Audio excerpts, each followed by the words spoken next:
చెప్తాడు ఈ మాట ఏం తెలుసా? ధైర్యం కలిగి నిబ్బరంగా ఉండు, నీ దేవుడైన యెహోవా నీకు అప్పగించిన దానికి ఏం చేయమంటున్నాడు? కాపాడుకోమంటాడు.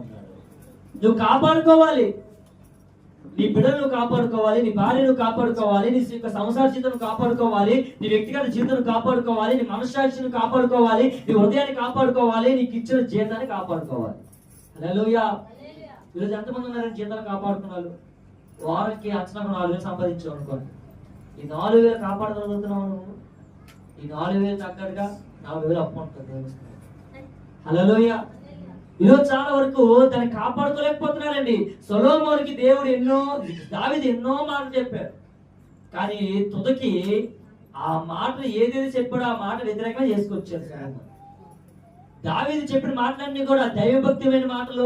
మరి నాన్న ఇలా ఉండరా, ఇలా జీవించరా. చాలా మంది వస్తారు కింద చదువుకుంటూ పోతుంటే ఆ దావీదు మరణం అవ్వకముందు ఏం చెప్తారంటే, ఇగో నీ శత్రువులు ఉన్నారు, నా శత్రువులు నీ మీద దాడి చేస్తారు, నన్ను ప్రేమించని ప్రేమిస్తారు, నాకు విరోధులు అయిపోతారు, అన్ని చెప్పుకుంటూ వచ్చాడు ఒక అధ్యాయం అంతా కూడా.